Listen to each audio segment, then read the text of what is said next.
What I want to talk to you guys about today is setting your offshore inline planer board up for fishing the Great Lakes for salmon and trout.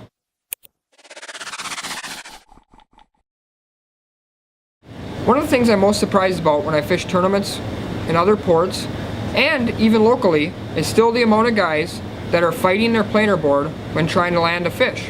And what I mean by that is if you think about what a planer board is designed to do, it's designed to pull your bait out to the side, and obviously the fact that you're trolling also is pulling the board forward. So now the board is going to the side and forward, lots of pressure there creating that, which you can tell that by the fact that your rod tip is bent so far over from all the pressure that the board is creating. And now when you get a fish on and he starts pulling on the back part of the board, it has 3 different angles that it's being pulled at: side, front, and back.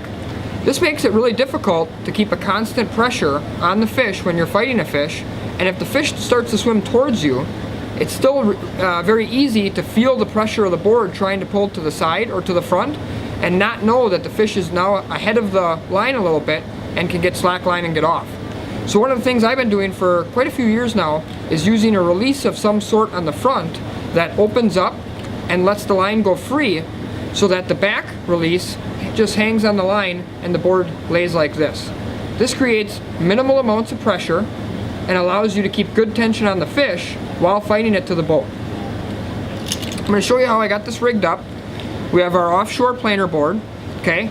We have a Sam's Pro release made by Silver Horde on the front. We have an OR16 release on the back. This is made by Offshore.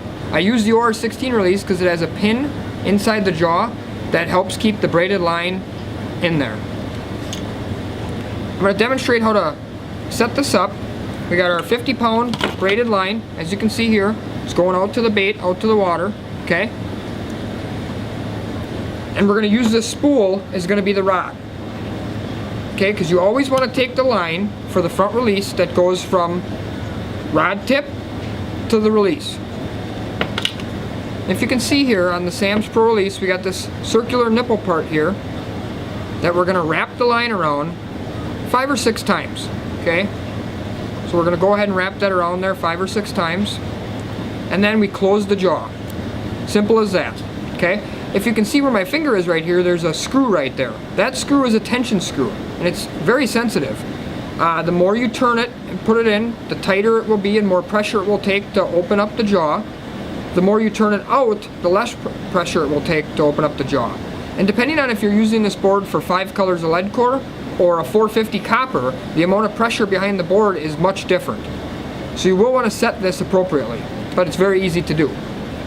Once you have your front release set, now all you got to do is take your back release, open up the jaw, and hook the line in there like that. So that's how your board would be set up properly. Now when your board's running to the side like this, and you get a bite, it will simply open up just like that.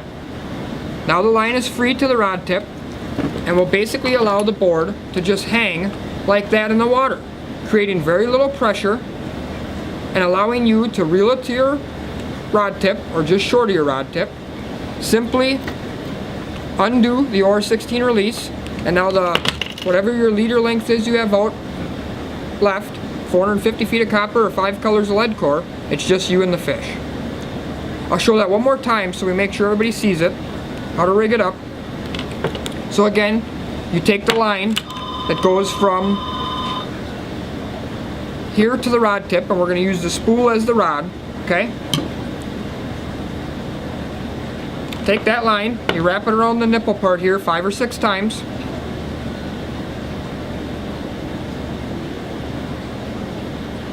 Okay, then you just close the jaw up. Perfect. Then you just hook the OR16 up back here. I like to create a little bit of slack in between the 2 releases as I can. See, there's a little slack here. It'll make the board ride a little more free and pull to the side a little better.